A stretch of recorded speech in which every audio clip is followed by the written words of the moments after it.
안녕하세요. 지성과 감성의 깊이를 더하는 시간, 인생의 지혜입니다.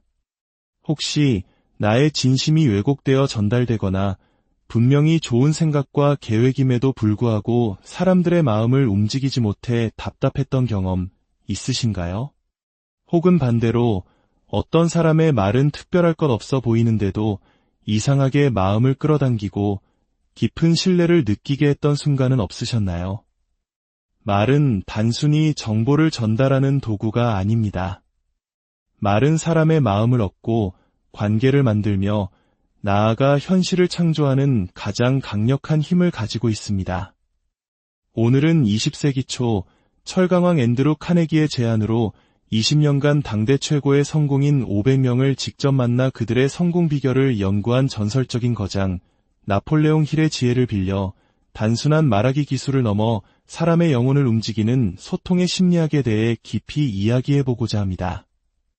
첫 번째 원칙은 바로 스스로에 대한 확고한 믿음입니다.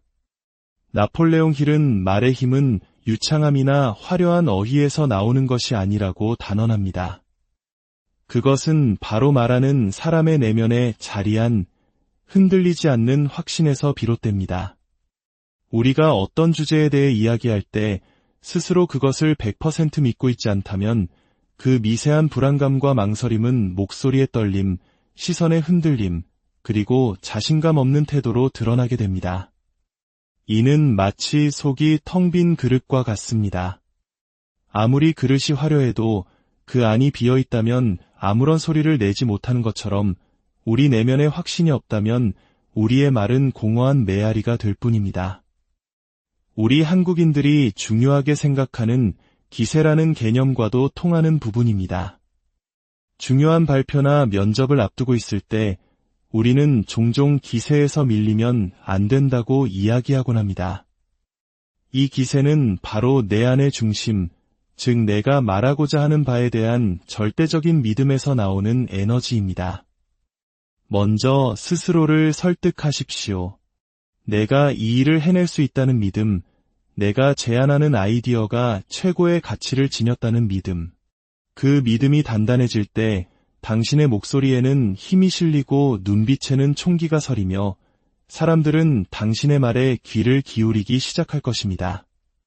두 번째 핵심은 상대방의 마음속 지도를 먼저 읽는 것입니다. 우리는 종종 자신의 주장과 논리를 펼치는 데에만 급급한 나머지 상대방이 무엇을 원하고 무엇을 두려워하며 어떤 말에 마음을 여는지 간과하곤 합니다. 나폴레옹 힐은 성공적인 소통가는 뛰어난 연설가가 아니라 뛰어난 경청가라고 말했습니다. 상대방의 입장에서 생각하는 것, 이는 우리에게도 매우 익숙한 역지사지의 지혜입니다. 하지만 단순히 입장을 바꿔보는 것을 넘어 상대의 감정, 경험, 그리고 그가 중요하게 생각하는 가치를 진심으로 이해하려는 노력이 필요합니다. 예를 들어 새로운 프로젝트를 팀원들에게 제안한다고 상상해 봅시다. 프로젝트의 장점과 기대 효과만을 나열하는 것은 일방적인 통보에 가깝습니다. 하지만 먼저 팀원들이 현재 겪고 있는 어려움은 무엇인지, 그들이 이 프로젝트를 통해 무엇을 얻고 싶어 하는지 귀 기울여 듣고 여러분의 이러한 어려움을 해결하는데 이 프로젝트가 큰 도움이 될 것입니다. 라고 말한다면 그들은 비로소 마음의 문을 열고 당신의 제안을 자신의 이야기로 받아들이게 됩니다.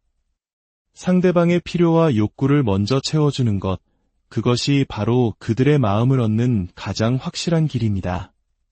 세 번째, 나폴레옹 힐은 직접적인 명령보다 은유와 이야기의 힘을 강조했습니다. 인간의 뇌는 딱딱한 사실과 논리보다 감성적인 이야기에 훨씬 더 강력하게 반응하도록 설계되었습니다. 이것을 하세요. 라는 직접적인 명령은 사람들에게 심리적인 저항감을 불러일으키기 쉽습니다. 하지만 감동적인 이야기나 적절한 비유는 상대방의 무의식에 부드럽게 스며들어 스스로 생각하고 결론을 내리도록 유도합니다. 이는 마치 우리가 어린 시절 할머니가 들려주시던 옛날 이야기를 통해 자연스럽게 권선징악의 교훈을 체득했던 것과 같은 원리입니다. 이순신 장군의 위대한 리더십에 대한 이야기를 들으며 우리는 애국심과 용기를 배우고 어려운 환경을 딛고 일어선 기업가들의 성공 스토리를 통해 희망과 도전 정신을 얻습니다. 당신이 전달하고 싶은 메시지가 있다면 그것을 매력적인 이야기로 포장해 보십시오. 당신의 경험, 당신이 본 것, 당신이 느낀 것을 생생하게 묘사하며 하나의 이야기로 만들어 전달할 때 사람들은 더 이상 당신을 설득의 대상이 아닌 흥미로운 이야기꾼으로 인식하고 당신의 메시지에 깊이 빠져들게 될 것입니다. 마지막으로 우리의 진심을 전달하는 그릇, 바로 목소리와 태도입니다. 아무리 내용이 훌륭해도 기계처럼 단조로운 목소리, 불안한 시선, 경직된 자세로는 진심을 전달할 수 없습니다.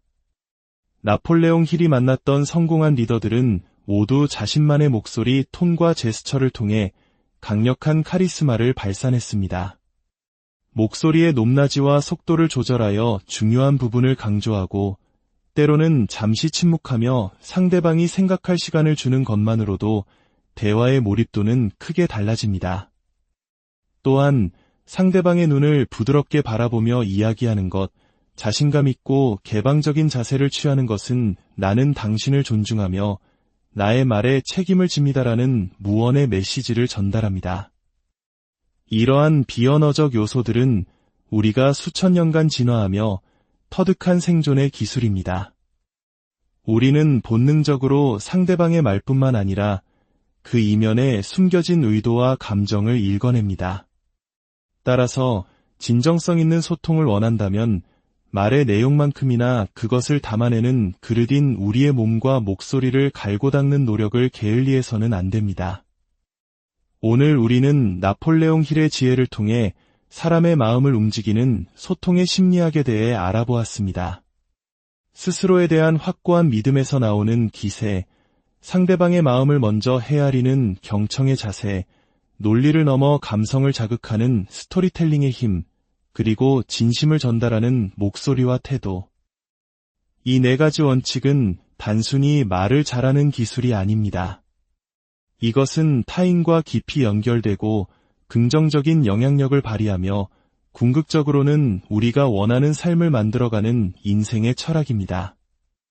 여러분의 말 한마디 한마디가 누군가에게는 희망이 되고 세상을 바꾸는 작은 씨앗이 될 수 있음을 기억하십시오. 오늘의 이야기가 여러분의 삶에 작은 영감을 주었다면 구독과 좋아요를 통해 지혜의 여정에 동참해 주십시오.